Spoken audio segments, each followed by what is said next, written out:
All right, so today is all about buying a car. This says that the first large purchase many people make is a car. Today we will explore some vocabulary related to buying a car and the process of buying a car, and additional expenses that you need to consider when owning and operating a vehicle. This is not the same thing as a car title loan. A lot of people, when I taught this previously, we're getting the two things confused. So buying a car is when you take out a loan, usually. You take out a loan, you buy the car, and then you pay every month for usually 5 years towards that loan. That is not the same thing as a car title loan. A car title loan is where you own the car already, and you go to a loan company and you let them keep the car title and they give you a loan. And if you don't pay back the loan, then they take your car because they have the car title. Why if you give them a fake car title? I don't think it works like that. I will say that we don't discuss car title loans in this class because it is a horrible financial decision. So just very quickly, if you are in the position where you need a loan, the best way to get a loan is to go through a bank. If you are doing a car title loan, the interest payments on car title loans is insane. They are making tons and tons and tons of money off people that are desperate for loans. So they do car title loans, okay? It's also the same thing as like payday loans, where you get a loan right before payday, I think is how it works, and then like your paycheck goes to the loan company, or part of your paycheck goes to the loan company. Those are usually when people are very desperate for money, and like I said, the interest rates are ridiculously high on those. There is a really good documentary on Netflix. The language is a little harsher than I can show in this class, but it is called Payday, and it's all about this guy who got super duper rich by owning a company that gave out payday loans. And the way they get super rich is because there's a lot of hidden fees, and the interest that they charge is crazy. Same thing with car title loans, okay? So I don't recommend you ever get a car title loan. I don't recommend you ever get a payday loan. You are losing so much money in the long run, okay? That is not what this is. This is buying a car the old-fashioned way, okay? Any questions? Yes. No. Yes. Go on. Question.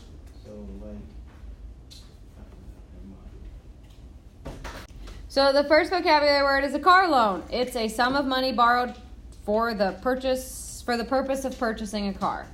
So normally cars are pretty expensive, and a lot of people don't just have that amount of cash lying around, so you have to get a loan for the car. And then, like I said, you pay it off usually over 60 months, which is 5 years, and then you own the car.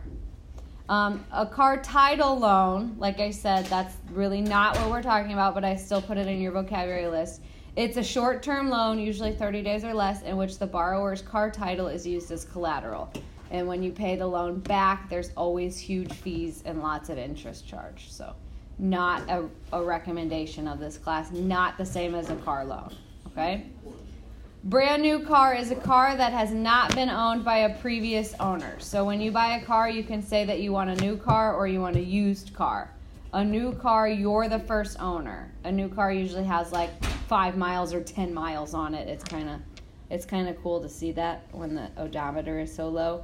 But the problem with buying a new car is the depreciation, or to depreciate. That means to reduce in value over a period of time. This happens very quickly with a new car. So when you buy a new car, the second you drive it off the lot, now it's a used car.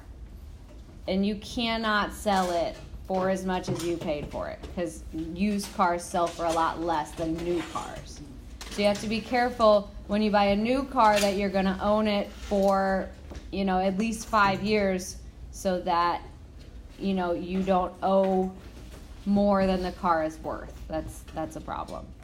A used car is a car that has had one or more previous owners and is sold at a rate much lower than a similar car that has not had any previous owners. So you can buy a used car for a whole lot less than you can buy a new car.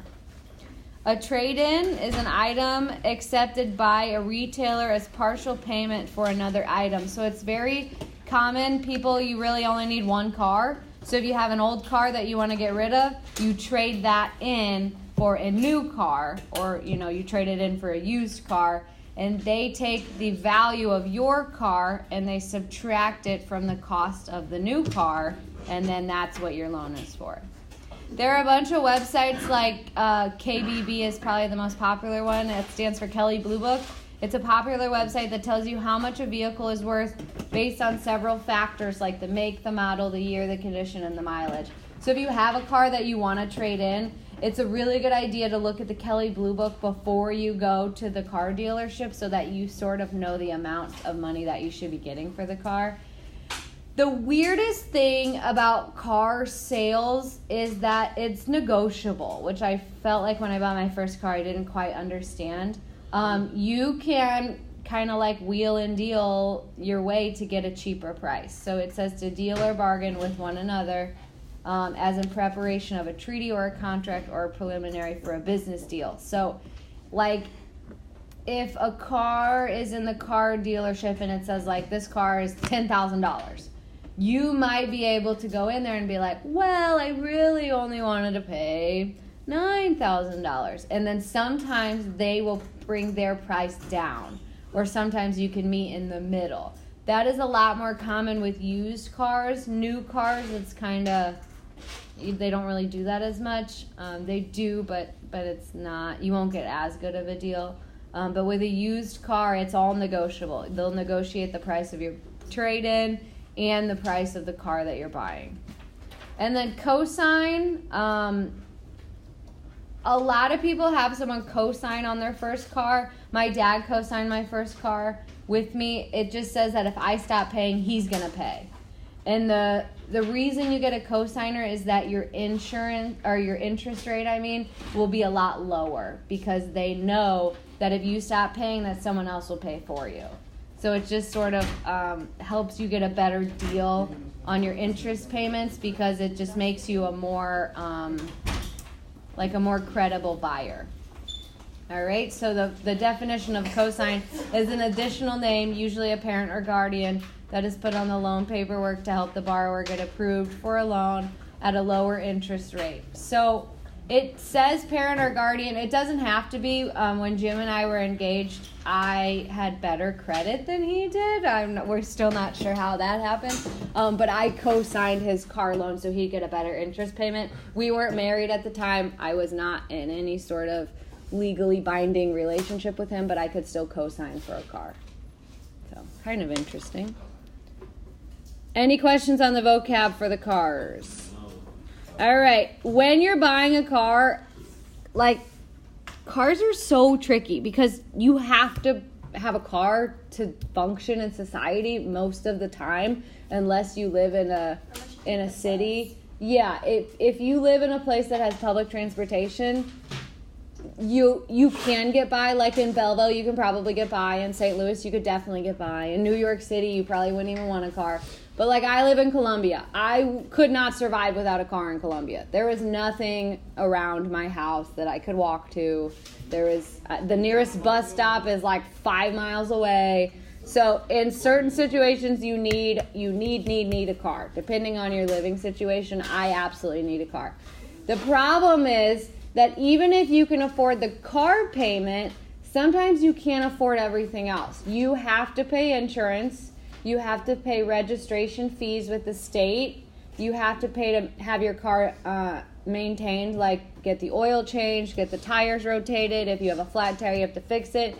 You have to pay for gas. Gas is pretty expensive. And sometimes, depending on where you live, you have to pay for parking or storage, especially if you're renting an apartment. Sometimes you also have to rent a parking spot for your car. So even if you can afford the car payment, sometimes you can't afford everything else. So you really, really, really have to do some research before you buy a car, because it's not just the price of the car, it's all the other things that go with it. Okay? Any questions about the additional expenses part. And some of these you don't pay all the time. Like I don't get my oil changed every month. The registration fee is once a year. Insurance is every 6 months. Gas, I buy gas sometimes twice a week. So it's weird because it's all in different intervals. Like it's not like one big lump sum like, oh, and here's all your additional expenses. It's like they're constantly coming at you. You never, I mean, you know, but it's every time I get the insurance bill, I'm like, oh yeah, it's been 6 months. Like it's a lot. Mine's every 4. Really? Mm-hmm. Who's your insurance company? Cincinnati. Yeah, I have Geico. Geico's every 6 months, I think. But I think you have the option of paying every month if you want. Mine's super expensive though, since I live in the city. Yeah, I could see that. And just while we're talking about insurance is attached to a lot of different factors. I was just talking about this. For example, like if you have really good grades, you can get a good student discount. If you've never been in an accident, you can get an accident-free discount. If you, like when I was in college, I only drove my car like to and from college, and then it just sat there most of the time. So I got a discount for driving it less than a certain number of days every month. There are really weird discounts you can get with insurance. The other thing to consider with insurance is the more that your car costs, the higher the insurance. So if you go buy a new car, you have to tell the insurance company like, hey, I don't drive that 1995 Chevy Lumina anymore. Now I drive a 2019 Camaro or something. And then they're like, whoa, because if something happens to that car, it's going to cost them a lot more to replace it than if you're driving an older car. So the nicer the car, the higher the insurance, and the riskier the driver, the higher the insurance. So if you're in an accident, your insurance goes up. If you're under 25, your insurance is higher than when you turn 25. If you're, don't get mad, a boy, your insurance is higher than a girl because typically boys are more reckless drivers than girls are. Yes. I believe if you have a red car too. Yeah, I was just going to say that. If your car is red, you have higher insurance than if your car is white. And yes. If you have like a sunroof or a convertible, things like that, because your insurance will go up. Yeah, so it's really weird what causes your insurance to go up. Because typically in the past, red cars are viewed.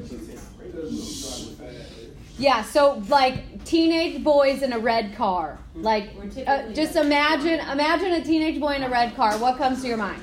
Driving fast. Someone driving real fast with the windows down and the radio blaring. Now imagine a 30-year-old woman in a white minivan. I mean, that's a whole different picture. You know what I'm saying?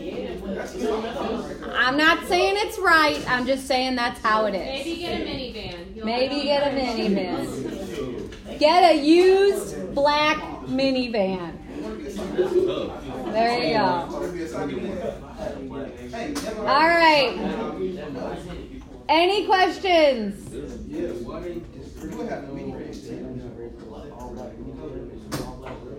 So, we just addressed that historically, red cars are in more accidents than any other cars. They drive faster, they get more tickets. It's not just like one dude making up all these rules. Like, there is math to back these rules up. Like, teenage drivers get more tickets, get in more accidents than adult drivers. It's just the way that it is. The guy or the person who's in charge of like coming up with the insurance like rates, they make well into the 6 figures. So they make a lot of money to calculate like insurance rates. Yeah, to calculate how risky you are as a person. Yeah. So a lot goes into that. Yeah, I remember when I turned 16, I had to go to State Farm. My parents had State Farm. I had to go to State Farm and sit there and watch a safety video, and then they took $20 off of our bill. Just for watching this safety video. Yeah, just like the weirdest thing. So And then if you get a speeding ticket, I remember I had a speeding ticket and my insurance went up and I got in a lot of trouble because I know, but it showed them that I was a riskier driver, so it went up. So lots of things to think about. Any questions before we move on? We're going to keep it moving. All right. We talked about this a little bit in the vocab, but to figure out, the math involved with the trade-in. So trade-in, it says many people trade in their old car when they buy a new car. Like I said, each person really, you only need one car. I mean, I know celebrities have like a bunch of cars. A normal person only needs one. So if you want a new car, typically you take your old car and you let them have it, and then they take that price off of the new car.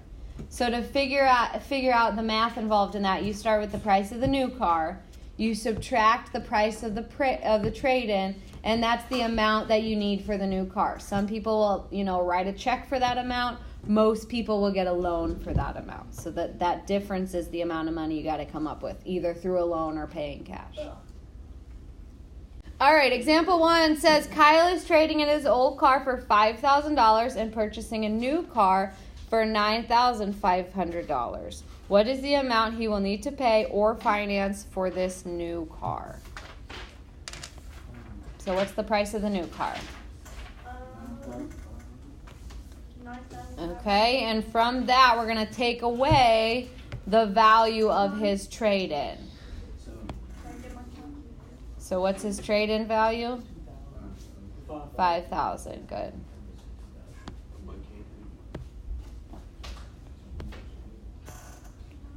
And then what do you get? $4,500. That's how much.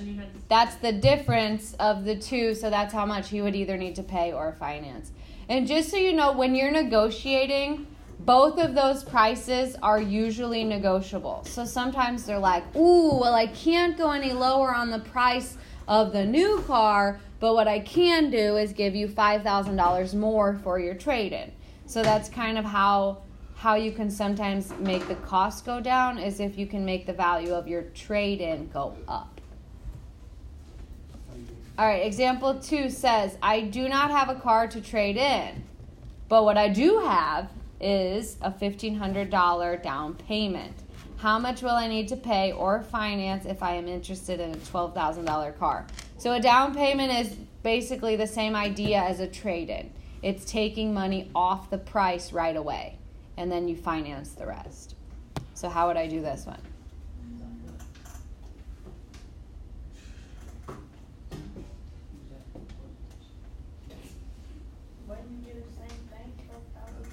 $12,000 minus $1,500. Good. $11,500.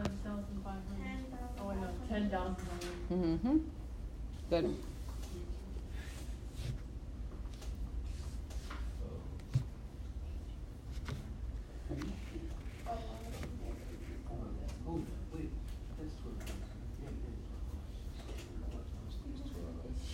What are your questions?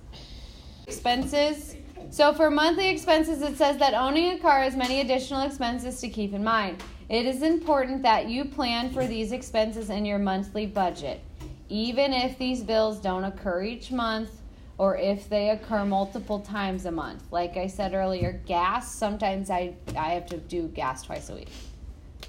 Sometimes, if it's over the summer and I'm not really doing much, maybe I can go 2 weeks on the same tank. It just sort of depends on what I'm doing at that time. Insurance is every, 4 months, every 6 months. Getting your oil changed is like every 3 months.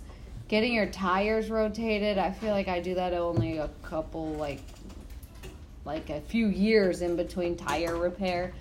So it just kind of depends on what's happening with your car. I will say that older cars require more maintenance. So if you're buying an older car, kind of prepare yourself to be paying the mechanic a little more often than if you would buy a new car. Did you have a question?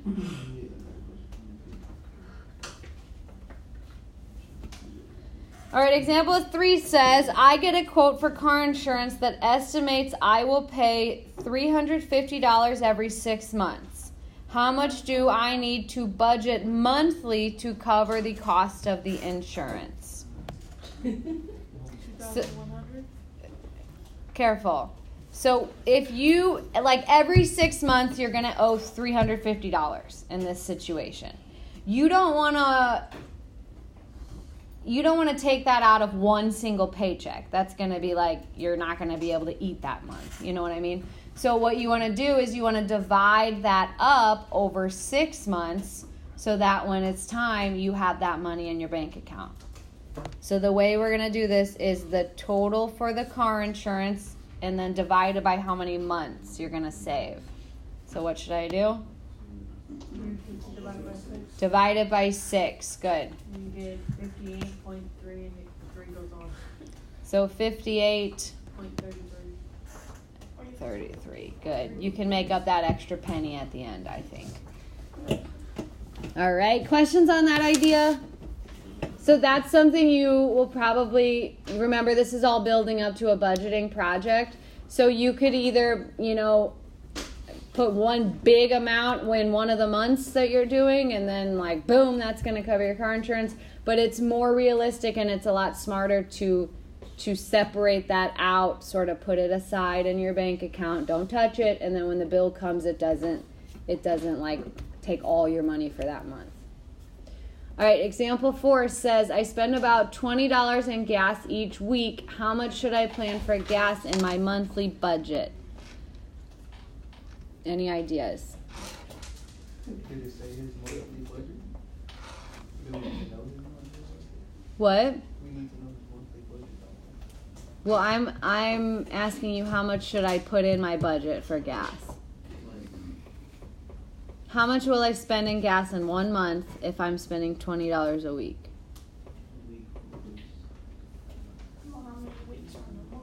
That's a good question. How many weeks are in a month?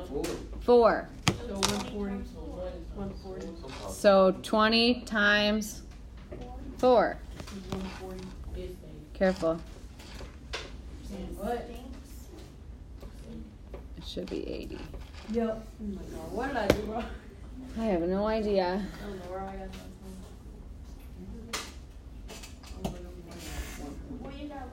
What are your questions?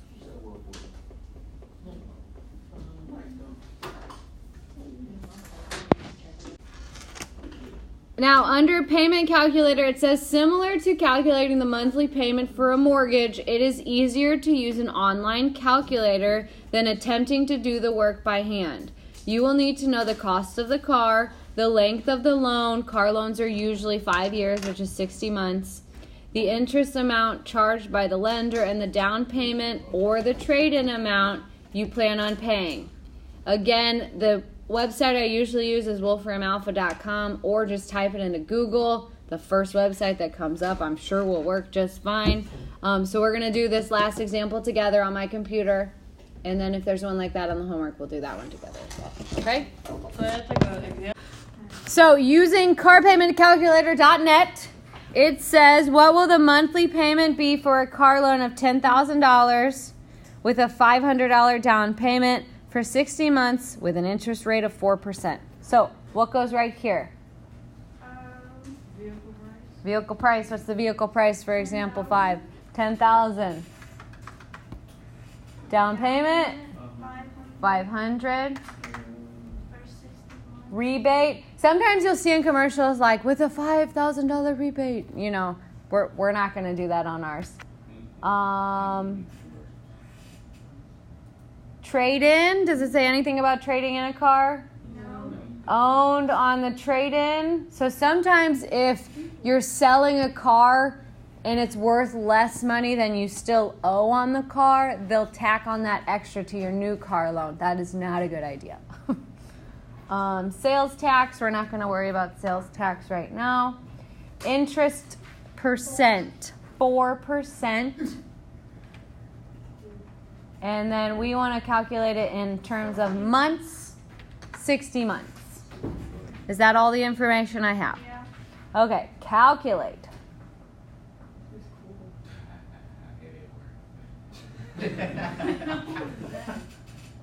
Calculate. Here it is. I just had to scroll down. So our monthly payment is right here.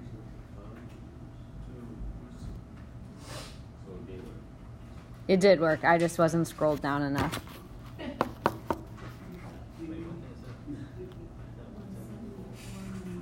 Now, I always think these are interesting because look right here, this amount, and you don't need to write this down on your worksheet, it's just, I think it's interesting. That is by the end of the whole thing, how much you paid in just interest. So the bank is making almost $1,000 off of you in 5 years. That's a lot. Yeah. That's why it's the more money you can put down, or the better your interest rate, or the quicker you can pay it off. All those things help that amount go down. All right, any questions? All right, check out number 5 on your homework. Instead of getting a bunch of Chromebooks out, we're just going to do this one together. So somebody tell me what to type it. Okay, the top one is 12,000 for the price of Okay, so 12,000 is the cost of the price. Then the down payment is 1,000.